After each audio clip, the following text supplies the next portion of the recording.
Jóvenes, buenas tardes.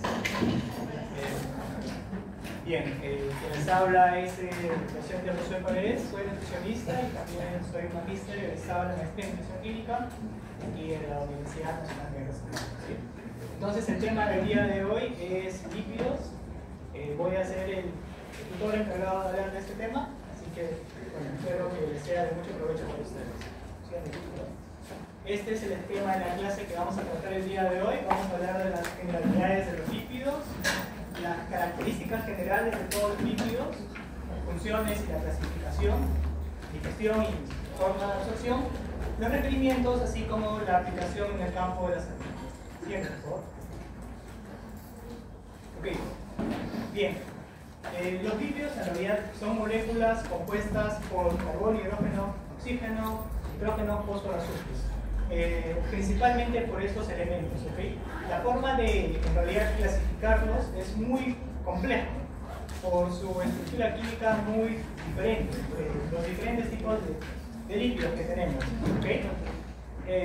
De manera general podemos decir que están en la unidad mínima, por así decirlo, la unidad funcional de los lípidos son los ácidos grasos, ¿okay? Así como las proteínas son los aminoácidos, para los carbohidratos, por ahí los monosacáridos, para los lípidos son los ácidos grasos.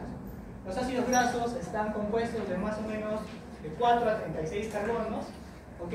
Bueno, la forma de enumerar los ácidos grasos va a ser a partir del extremo carboxilo, ¿ok? Entonces empezamos a enumerar toda la cadena de los ácidos grasos. Los ácidos grasos pueden ser saturados o insaturados. En este caso estamos hablando de un ácido graso saturado, y vemos que los carbonos tienen en toda su estructura hidrógenos. ¿Okay? En este ácido graso saturado no hay enlaces dobles, salvo en el primer carbono que está el grupo carboxilo. Entonces, la forma de nombrar a este ácido graso saturado sería 10 por el número de carbonos que hay en toda la estructura, más 1, que es la posición en donde está el grupo carboxilo. ¿Okay? Para los ácidos grasos insaturados, vamos a enumerar igual el número de carbono, que en este caso es 10, 1, que es la posición del grupo carboxilo, y 7, que es la posición en donde empieza el primer enlace doble. ¿Okay? Eso es a manera general respecto a los ácidos grasos. Okay, siguiente, por favor. Bien, los ácidos grasos también se pueden nombrar según la posición del carbono omega, o sea, según el ácido. ¿No? Okay, según el alfabeto griego vamos a tener igualito. El carbono 1 va a ser donde está el grupo carboxilo y el carbono 2 va a ser el carbono alfa, ¿no? Luego el carbono alfa, beta, tita, delta y así hasta el carbono omega, que es el último. ¿Okay? Entonces, los ácidos grasos omega 3, omega 6, omega 9 difieren porque empezamos a nombrar desde el grupo metilo, que está en el lado opuesto al grupo carboxilo. Entonces contamos de atrás hacia adelante, 1, 2, 3, entonces este sería un ácido graso omega 3, ¿okay? Porque el enlace doble está en el carbono 3 desde el grupo metilo.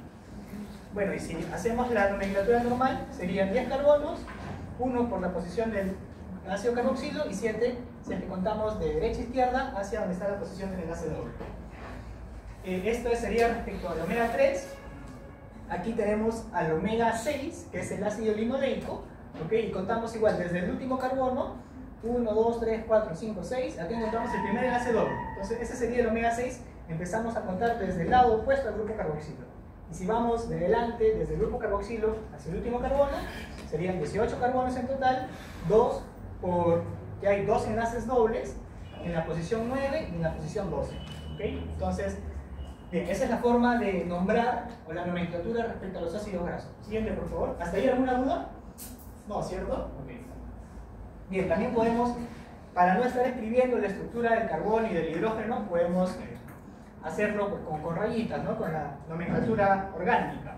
Entonces, igual, empezamos desde el carbono 1 para el grupo carboxilo y así acá en el carbono 9 vamos a encontrar el primer enlace doble. Como ya tiene un enlace doble, este sería un ácido graso monoinsaturado, porque solo hay un enlace doble, separando sería poliinsaturado. Como está en la posición 9, este sería el omega 9, ¿no? El ácido oleico. Okay, y así para los siguientes ácidos que hemos venido mencionando. Siguiente, por favor. Bien, algo que también deben saber es que los organismos o el ser humano en realidad solo tiene la capacidad de sintetizar ácidos grasos en la posición cis, no en la posición trans. ¿Okay? Cis se refiere a que en el enlace doble vamos a tener a los átomos de hidrógeno en una disposición tridimensional en un solo eje. ¿Okay? Entonces, bueno, esto de acá en realidad se debería ver en 3D, pero los hidrógenos van solo en un polo. ¿Okay? Si fueran en el lado contralateral sería un ácido graso trans. El ser humano solo tiene la capacidad de sintetizar ácidos grasos cis. Los ácidos grasos cis y los ácidos grasos trans son ingeridos pues, con la dieta. ¿Ok? Siguiente. Entonces, como les he mencionado, los lípidos están compuestos por carbono, oxígeno, hidrógeno, fósforo, nitrógeno y azufre. ¿Okay?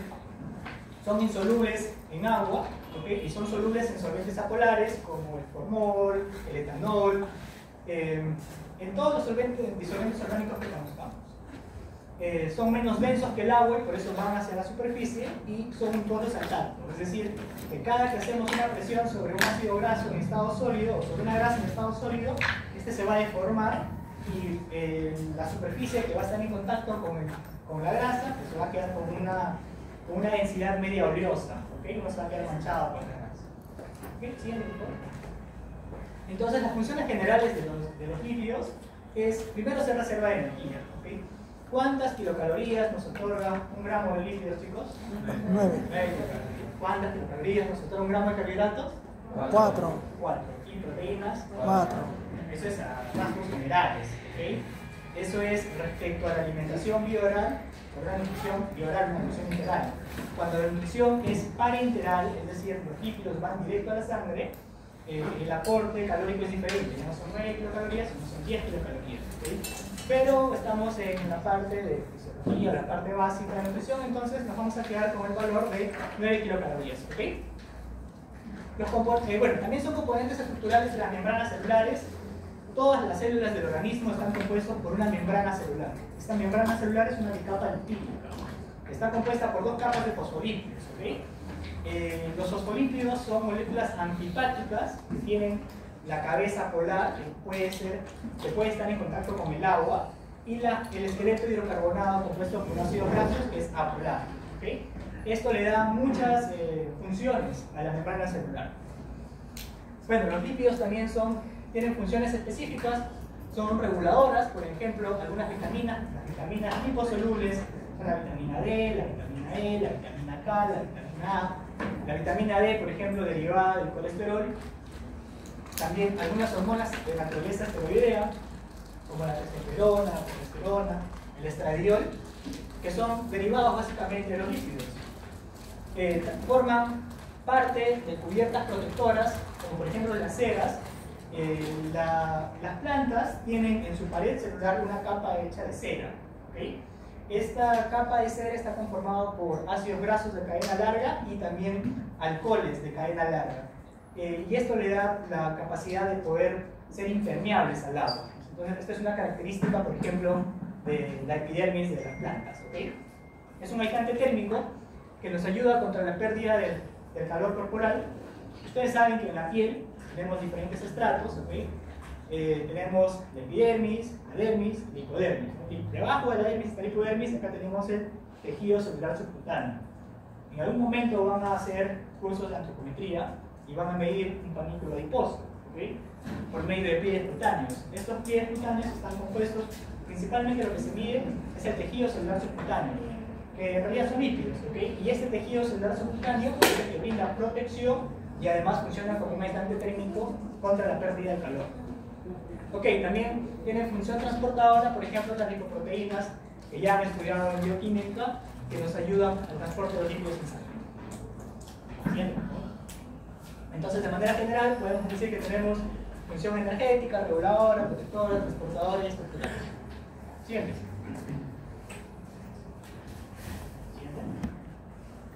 Ok, entonces ahora vamos a ver la clasificación de los lípidos. Los lípidos se dividen en saponificables o insaponificables. Los saponificables son aquellos que tienen la capacidad de formar jabones.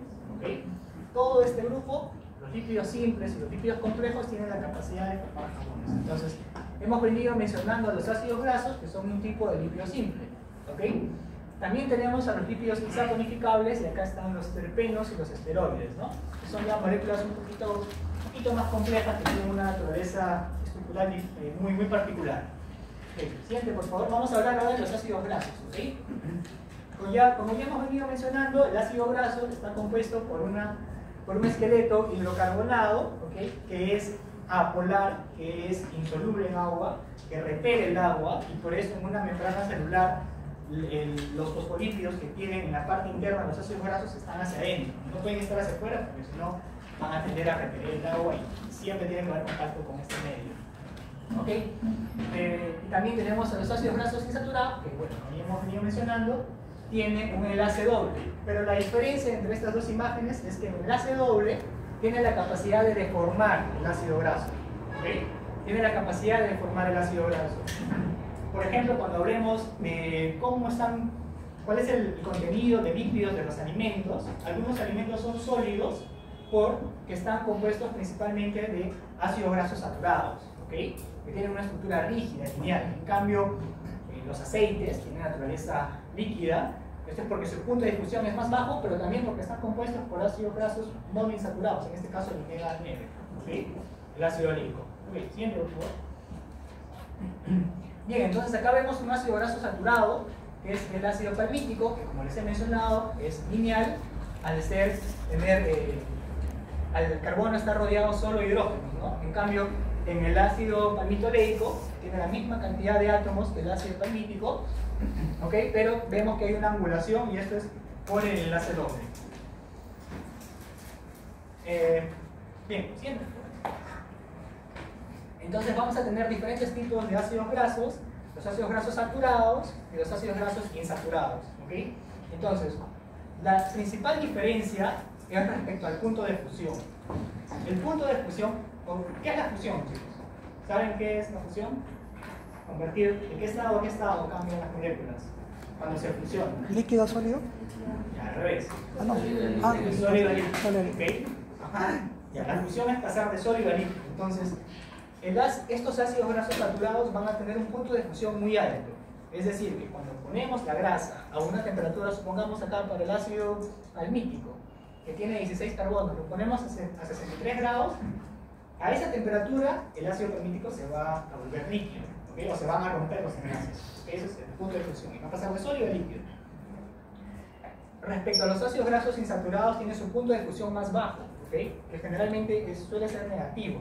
Por ejemplo, tenemos al ácido palmito-oleico, su punto de fusión es al menos 0.5. O sea que con una temperatura de 0 grados ya estamos en un estado líquido, ¿okay?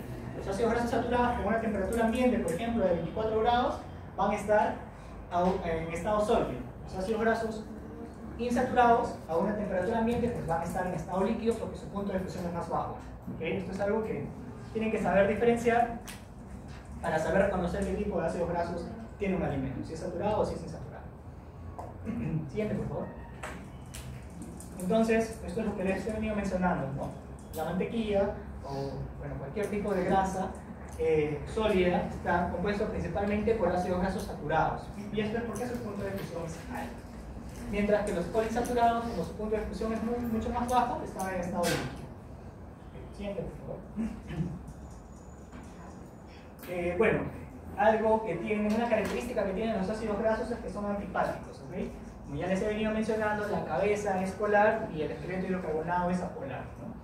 Una membrana celular tiene la característica también de ser antipática, es decir, que puede estar en contacto con moléculas cargadas, como el agua, o moléculas neutras, ¿ok? Bien, siguiente, por favor.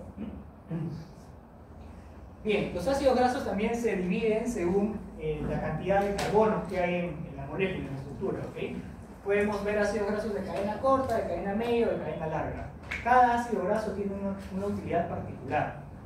Por ejemplo, los ácidos grasos de cadena corta, como el ácido butírico, el propionato, el butirato, tienen mucha funcionabilidad a nivel de la microbiota intestinal, ¿okay? Los ácidos grasos de cadena corta, como por ejemplo el ácido butírico, nos ayudan a mantener el pH del epitelio intestinal, ¿okay? Este pH ayuda a que la microbiota pues, pueda proliferar y mantenerse en un estado estable dentro del intestino. Bien, entonces, en realidad la microbiota o la flora intestinal se alimenta de ácidos grasos de cadena corta. El colonocito se alimenta de ácidos grasos de cadena corta como el propenal tubo retirado. Bien, siguiente por favor. Ok, ahora vamos a ver a los acilglicéridos. Los acilglicéridos son las moléculas que están compuestas por un átomo de glicerol, bueno, el alcohol glicerol, más varias moléculas de ácidos grasos. Si solo tiene un ácido graso es un monoacilglicerio, si tiene dos es diacilglicerio, si es tres es el triglicérido, ¿no? Obviamente de todos estos el que tiene más importancia clínica son los triglicéridos. ¿Ok? ¿Ok? Entonces un triglicérido, como les he mencionado, está formado por una molécula de glicerol, un alcohol glicerol, más tres ácidos grasos. ¿Okay? Entonces acá vamos a formar, por ejemplo, este ácido que es el ácido panitoleico, en donde tenemos al alcohol glicerol y se le van a ir uniendo diferentes moléculas de ácidos grasos, de diferentes cadenas. ¿Okay? Podemos tener al alcohol glicerol unido a un ácido graso saturado o a un ácido graso insaturado. ¿Ok? Entonces, la función principal básicamente de los triglicéridos es tener una función energética, funcionar como aislantes térmicos y brindar protección a los órganos. Siguiente. Ok, ahora, siguiente. Ahora vamos a ver a los lípidos complejos, dentro de ellos, dentro de los lípidos complejos vamos a ver a los fosfoglicéridos y a los esfingolípidos. De todos estos dos, que tienen más utilidad en la práctica nutricional son las esfingomielinas, o sea, los fosfolípidos, ¿ok? Entonces ahora vamos a ver cómo se forma un fosfolípido. Un fosfolípido, como les he venido mencionando, forma parte de la membrana celular, ¿okay? De cualquier estructura, por ejemplo de las micelas o de las células, y está compuesto por una cabeza polar y una cola hidrocarbonada. La cola hidrocarbonada es apolar y la cabeza es polar. ¿Ok? Bien, también cuando se le agregan otras moléculas a la cabeza polar, como por ejemplo la colina, como el aminoácido colina, vamos a tener algunos otros derivados de los fosfolípidos, como por ejemplo la fosfatidiletomelamina, que forma parte de la membrana celular y también está involucrado en el desarrollo de los cálculos biliares. ¿Sí? Entonces, como ya saben, una célula está formada por una membrana celular, la cola es apolar, es lipofílica y va hacia el centro, y la cabeza es apolar y va hacia afuera. ¿Okay? La membrana celular tiene la característica de ser anfipática porque los fosfolípidos tienen esta función de ser anfipáticos. Bien, ahora vamos a hablar de los esfingolípidos. Siguiente, por favor. Los esfingolípidos son moléculas que están presentes también en la membrana celular y tenemos algunos productos de los fosfolípidos, como por ejemplo la esfingosina. ¿Okay? La esfingosina en realidad es una molécula que ayuda a que el impulso eléctrico no se vaya cuando se da la sinapsis entre dos neuronas. ¿Okay? Cuando dos neuronas se están comunicando entre sí y hacen sinapsis, estas neuronas se comunican por medio de la vaina y mielina. ¿Okay? El axón, que es el cuerpo, bueno, que es la colita de la neurona, está cubierto por la vaina y mielina. Entonces, se genera un potencial de acción para que se dé la sinapsis entre dos neuronas, y este potencial de acción o esta corriente no se aísla, no se separa, porque el axón está cubierto, por ejemplo, por la esfingosina, no es un aislante eléctrico, que es uno de los derivados de los lípidos complejos. Siguiente, por favor. Presten mucha atención en los ejemplos que yo les doy, porque muy probablemente las preguntas que me toquen hacer a mí pues vayan enfocadas a la práctica, a los ejemplos que les doy. ¿Okay? Bien, siguiente. Bien, perdón. Ok, entonces vamos a ver que los esfingolípidos en realidad son una molécula que se está estudiando con mucha importancia en la actualidad por su rol, por ejemplo, en las enfermedades cardiovasculares, renales, metabólicas. ¿Okay? Entonces, por ejemplo, en la época de la pandemia, ustedes sabían que la infección por el SARS-CoV-2 se daba por la expansión de las gotículas de SARS-CoV-2 que ingresaban por contacto con las mucosas. ¿Okay? Cualquier tipo de mucosa de la conjuntiva, la mucosa nasal, la mucosa salival, bueno, la mucosa lingual. Entonces, estos esfingolípidos en realidad proporcionaban un factor de protección frente a la infección del virus de SARS-CoV-2. ¿Ok? Y bueno, también ayudaban a impedir la replicación del virus, ¿no? Entonces, en este contexto de pandemia, pues una de las moléculas que se estudió bastante fueron los esfingolípidos. Siguiente.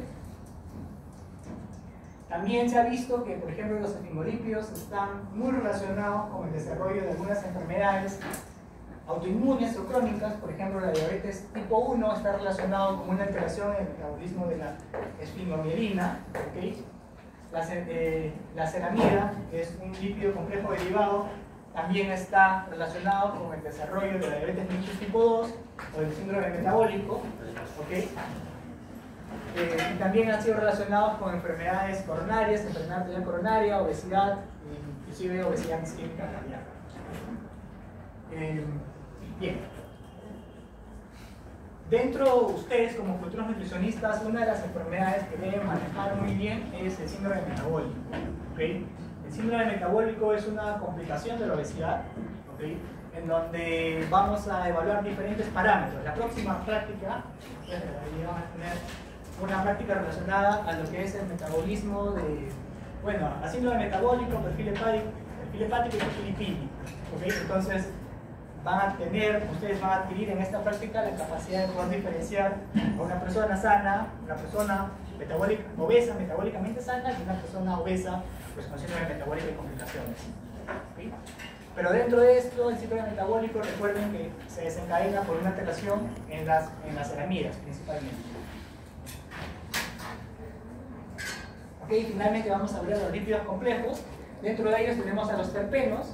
Okay, los terpenos son los componentes estructurales de las vitaminas. Okay. Por ejemplo, la vitamina A, la vitamina E, la vitamina K son derivados de los terpenos. Okay. Esos terpenos obviamente están en los alimentos de origen vegetal. El colesterol es el que origina la vitamina D, que también tiene una naturaleza lipídica. Siguiente, por favor. Bien, ahora vamos a ver a los esteroides que se derivan del colesterol. Entonces, presten atención a esta imagen.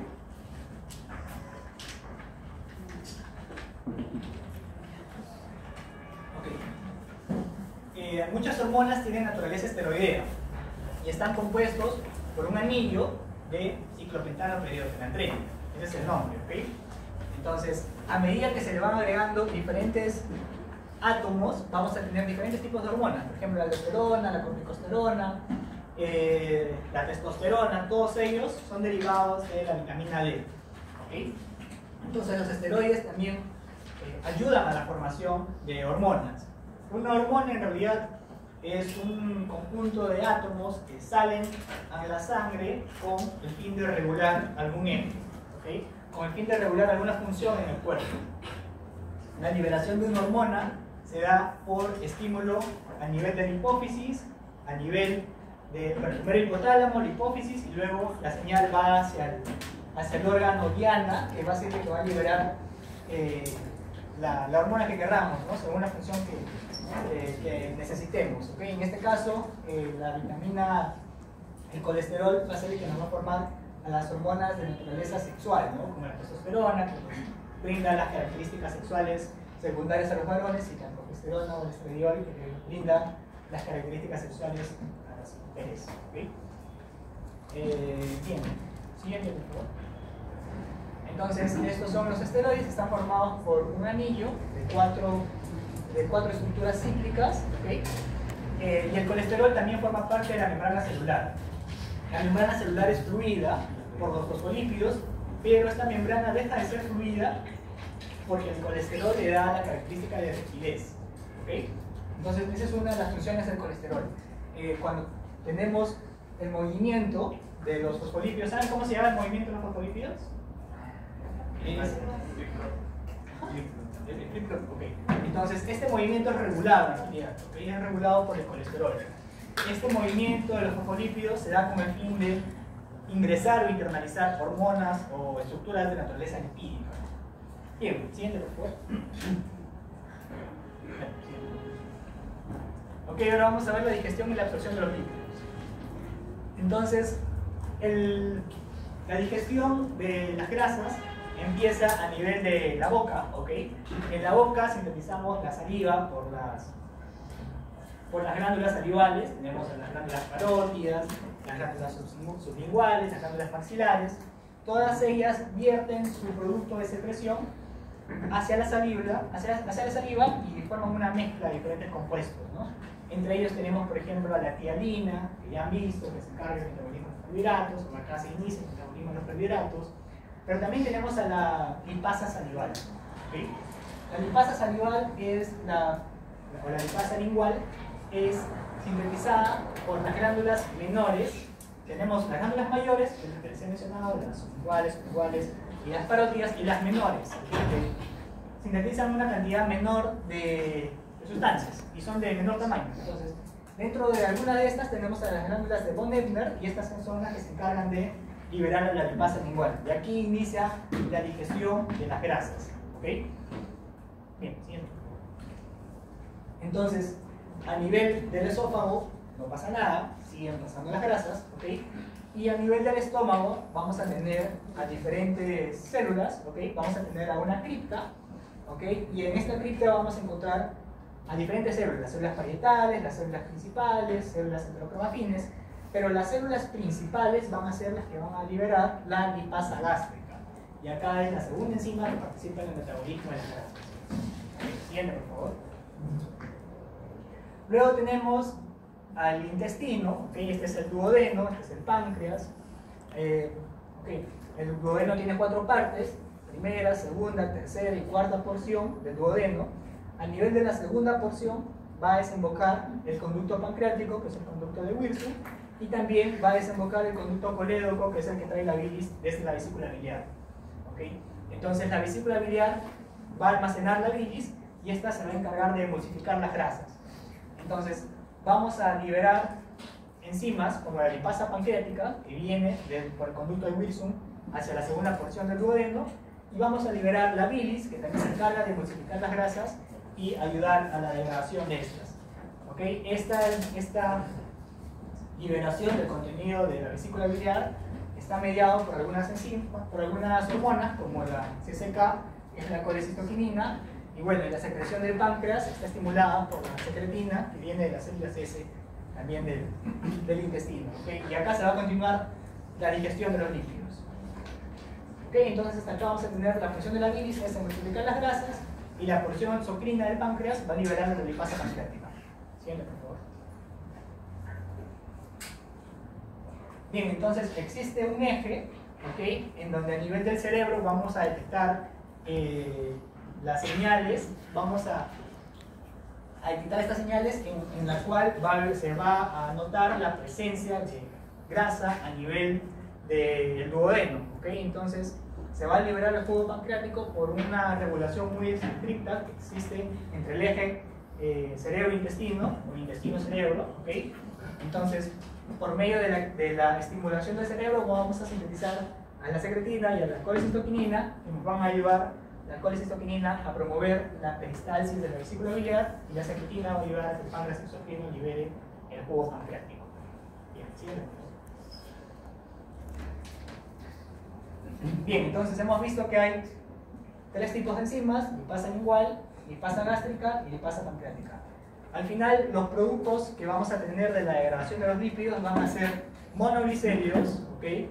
Es decir, un glicerol más un ácido graso, ácidos grasos de cadena corta, como el butirato, el propionato, ¿okay? Diglicéridos, colesterol, vitaminas liposolubles y ácidos biliares. Estas unidades más simples van a ser mucho más fáciles de absorber. Okay, siguiente, por favor.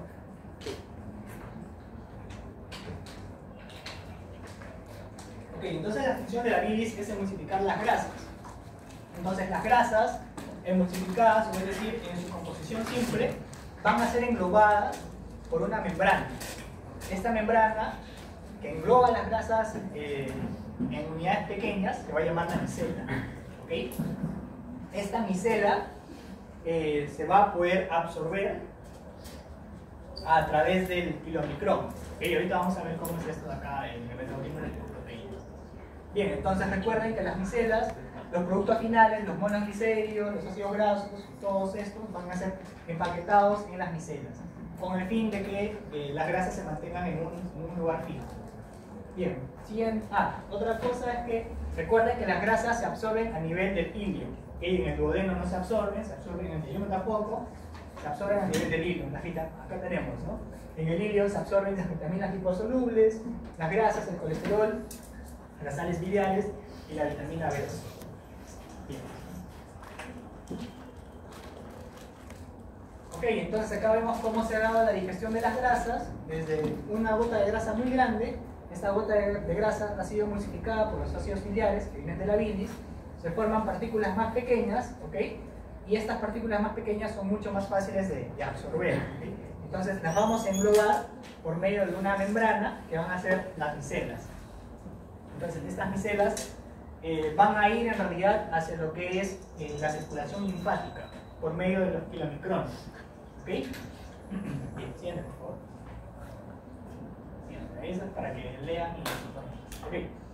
Entonces, luego viene lo que son la distribución de las grasas a través de los kilomicrones. Entonces, los kilomicrones son las estructuras. Tenemos una micela y esta micela se le va a pegar lipoproteínas o apolipoproteínas, ¿no? Entonces, cuando se le pegan estas lipoproteínas, vamos a tener a los kilomicrones. Estos kilomicrones, bueno, recordemos acá que tenemos, por ejemplo, a los triglicéridos, al colesterol y a los fosfolípidos. Todos estos se van a englobar en micelas y estas micelas van a ir soltando las estructuras más pequeñas, ¿okay? Como por ejemplo los ácidos grasos de cadena larga, los monoglicéridos, colesterol, y todos estos van a ir siendo absorbidos a través de en el ilio, en el enterocito, ¿okay? Y luego estos compuestos van a ser almacenados en apolipoproteínas y a través del kilomicrón van a salir hacia la circulación linfática. Bien, recuerden chicos que en el organismo tenemos vasos sanguíneos y tenemos vasos linfáticos. Los vasos linfáticos se encargan de transportar las grasas, en este caso el kilomicrón, ¿okay? En los vasos linfáticos también transportamos la linfa, y la linfa contiene células inmunológicas, ¿okay? Linfocitos T, linfocitos TCD4, TCD8, macrófagos, algunos neutrófilos, ¿okay? Que van a formar parte de la respuesta inmune innata y adaptativa. Bien, siguiente, por favor. Entonces estos kilomicrones van a llegar hacia lo que es el hígado, ¿okay? Hacia el hepatocito. Acá tenemos el kilomicrón y tenemos al hepatocito. Entonces el kilomicrón va a liberar ciertas estructuras, por ejemplo los ácidos grasos que tiene en su interior, ¿okay? Y el colesterol que está esterificado se va a desesterificar, formando lo que es los kilomicrones remanentes. Estos kilomicrones remanentes van a ir hacia el hepatocito para ser almacenados aquí. Y luego los ácidos grasos que están llegando a este hepatocito van a salir por medio de otras lipoproteínas como la VLDL y la IDL, ¿okay? Entonces, espero que es necesario que se den cuenta de que los kilomicrones son proteínas, son estructuras lipídicas de alto peso molecular, a comparación, por ejemplo, del HDL, que tiene un menor tamaño, tiene una menor cantidad en volumen, ¿okay? Las más grandes son los kilomicrones, luego siguen las lipoproteínas VLDL, IDL, LDL y HDL, ¿okay? Estas van a cambiar según las apoproteínas que estén en la membrana de esta lipoproteína, ¿okay? Siempre. Bien, este es el mecanismo en cómo se distribuyen las lipoproteínas, pero esto ya lo hice en bioquímica, así que espero que lo manejen. Bien, entonces vamos a ver que hay diferentes tipos de lipoproteínas, como las lipoproteínas HDL, LDL, IDL y VLDL, ¿okay? Cada una de estas va a ser importante, por ejemplo, en lo que es el síndrome metabólico, ¿okay? ¿Recuerdan cuántos son los valores normales de la proteína y la lipoproteína HDL? Es diferente para varones y para mujeres. Y este es un criterio diagnóstico del síndrome metabólico. ¿Recuerdan? Bueno, lo averiguo. Pero la HDL y la HDL es uno de los criterios diagnósticos para establecer que una persona tiene síndrome metabólico, ¿no? Dentro de las lipoproteínas. Luego tenemos a otras moléculas lipídicas como los triglicéridos, también la glucosa, la presión arterial, ¿ok? Y el perímetro abdominal. Son los 5 perímetros que vamos a, los 5 parámetros que vamos a necesitar para poder diagnosticar síndrome metabólico. Ok, siguiente. Bien, también existen diferentes patologías relacionadas a lo que es la disregulación, el metabolismo de las proteínas, ¿ok? Y estas patologías en realidad suelen tener un componente genético muy fuerte, ¿ok? Y vamos a tener diferentes alteraciones. En fin, siguiente. Ahora vamos a ver los requerimientos nutricionales de los lípidos. Y en la práctica, de hoy día, han visto que hay varios cuadros, ¿cierto? Dentro de ellos se establece en la última o penúltima tabla el requerimiento, por ejemplo, respecto a los ácidos grasos monoinsaturados, poliinsaturados, las recomendaciones respecto a grasas totales, ¿okay? Entonces tenemos recomendaciones tanto del IOM como de la OMS, ¿okay? Por ahí había una pregunta. ¿Llegaron a ver el video que estaba en la guía práctica? No es necesario que lo hayan visto porque si no, no van a saber sobre los ejercicios, ¿okay? Espero que lo hayan visto.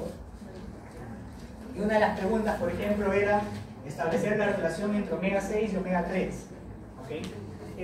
Y como pueden ver aquí, básicamente la relación es de 2 a 1 entre omega 6 es para 2 y omega 3 es 1, ¿okay? Esta es la recomendación que se suele tener en la prescripción de un régimen dietético para omega 6 y omega 3, ¿okay? Y ambos representan aproximadamente el 3% de todo el requerimiento energético diario.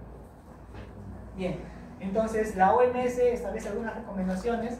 Para los ácidos grasos saturados tienen que ser menos del 10% del requerimiento total.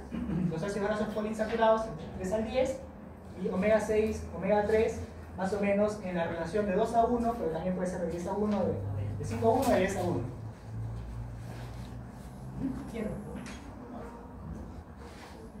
Ok, entonces el requerimiento de las grasas en realidad varía. Para un adulto va entre el 25 al 35% del requerimiento energético total. Para un niño este requerimiento incrementa. El requerimiento de grasas para un niño suele ser más o menos el 50% del requerimiento. ¿Okay? Entonces es diferente según el estadio, según la edad, según el grupo etario. ¿Ok? Bien, siguiente, por favor. Entonces acá tenemos algunas recomendaciones respecto a la ingesta de omega 6 y omega 3. Siguiente. Bien, entonces para el ácido linoleico, que es un tipo de omega 6, las recomendaciones van a variar. Por ejemplo, se suelen recomendar para un niño de 0 a 6 meses entre 4 a 5 gramos al día, ¿okay? De omega 6. Y esto varía según los grupos etarios. Okay, ¿cuál es la importancia de consumir omega 6 o omega 3 en un niño? Ya, el neurodesarrollo, pero ¿qué más? O sea, ya, el neurodesarrollo es lo que han visto en la tabla 10, ¿no? O sea, que el niño vaya adquiriendo diferentes capacidades a nivel de su desarrollo. Pero ¿qué es lo que pasa en el cerebro del niño? ¿Por qué es importante el omega 6 o el omega 3?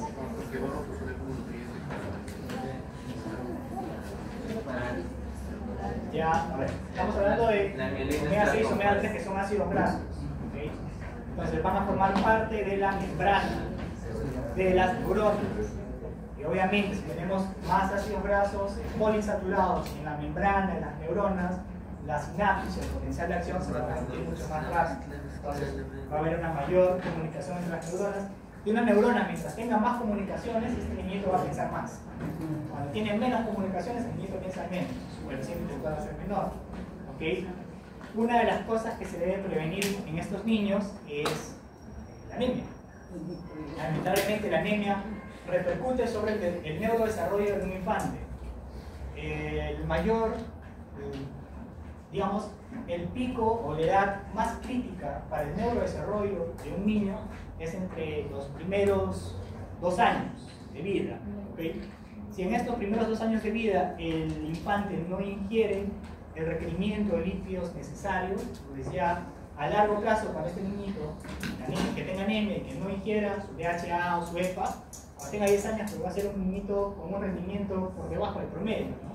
porque las redes neuronales no se formaron en el momento que tenían que formarse.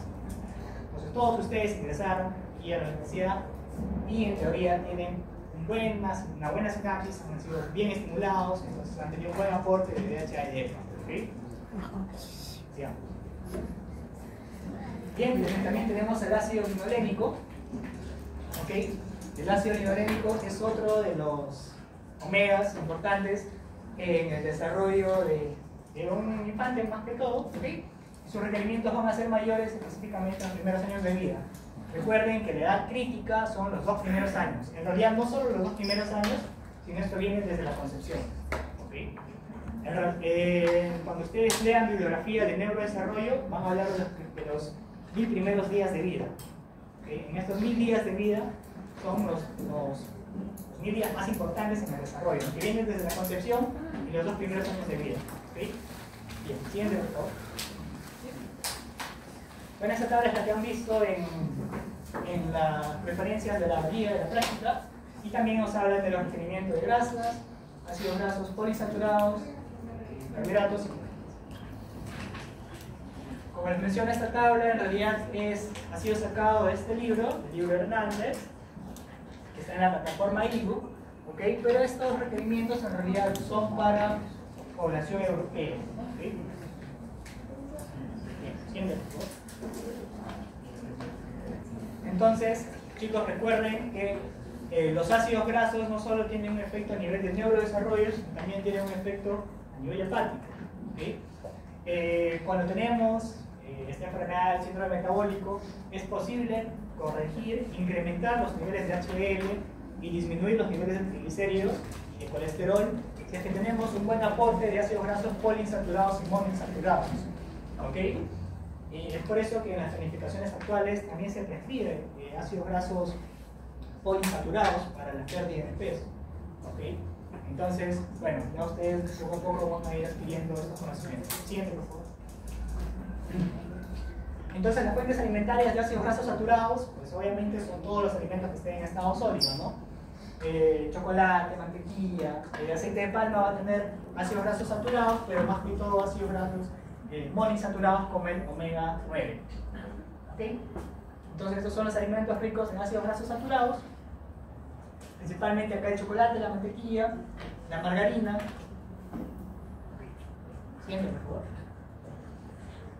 También tenemos algunos otros alimentos, como hemos venido mencionando, la mantequilla, la manteca, la leche entera es la que tiene mayor cantidad de nutrientes, porque no es una leche que haya sido diluida, ¿okay? Entonces tiene una mayor cantidad de aporte de grasas, y bueno, las frituras, los alimentos industrializados, todos estos son ricos en ácidos grasos saturados.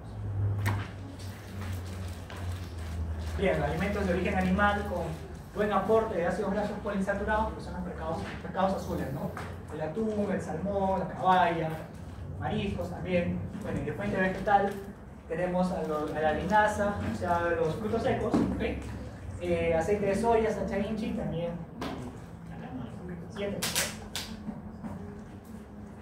Bueno, otros que hemos venido mencionando, alimentos ricos en EPA y DHA, que son los recomendados en realidad de un niño menor de 2 años. Salmón, trucha, atún en agua o atún fresco y aceite de hígado de bacalao.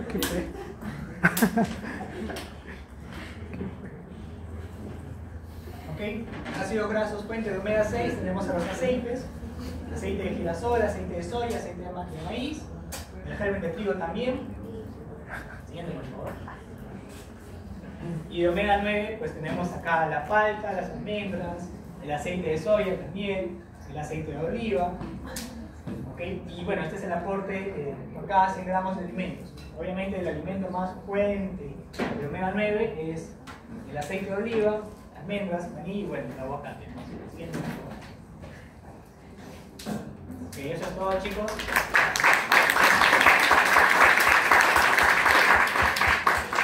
¿Tienen alguna pregunta, chicos, respecto a la teoría? Justo estaba hablando de la validación, ¿no? Si es una hacer mucho para poder hacer. Jóvenes, un momento, por favor. Sería una inflamatoria, ¿no? Pero a la larga de este tipo se podría ocasionar.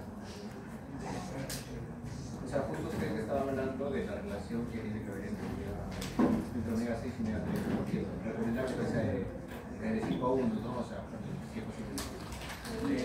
Si hay muy poco omega 3, sería una dieta inflamatoria, pero esa palabra que te podría llevar. Bien, chicos, recuerden que el omega 6 y el omega 3 deben estar en una relación, ¿okay? Cuando se metaboliza en realidad los productos de los ácidos grasos, van a formar diferentes partículas. Uno de los derivados de la membrana celular son los leucotrienos. Los leucotrienos son moléculas involucradas en lo que es la inflamación. ¿Okay? Los ácidos grasos omega 6 y omega 3 ayudan a neutralizar esta inflamación. ¿Okay? Ambos, omega 6 y omega 3. Ahora, por ejemplo, pero si el omega 6 y el omega 3 están en contacto con alguna interleuquina, como la interleuquina 6, acá ya no tienen efecto antiinflamatorio, sino tienen efecto proinflamatorio. Entonces tienen como que un efecto bivalente dependiendo de la molécula que esté en el medio. Entonces compiten entre sí. Dependiendo cuál sea la interleuquina o la molécula que esté prevalente en esa, suelen tener un efecto antiinflamatorio. Y cuando son proinflamatorios también Hablar de inflamación, chicos, es en realidad un poquito más complejo porque hablamos, una inflamación indica de que a nivel de una parte del cuerpo se están liberando reactantes de fase 1. Los reactantes de fase 1 son las proteínas inflamatorias, como por ejemplo el PCR, el fibrinogenio. Estas proteínas lo que van a promover es un estado inflamatorio, es decir, por ejemplo, va a haber una mayor coagulación, el tiempo de coagulación va a ser más corto, va a haber síntomas sistémicos, como por ejemplo fiebre, va a haber liberación de NFA, interleuquina 6, interleuquina 1. Entonces, todos estos son factores de inflamación patológicos que deprimen el sistema inmunológico y bueno, tienen un sinfín de errores. ¿Alguna otra pregunta, chicos? Respecto a la práctica, chicos, ¿alguna pregunta?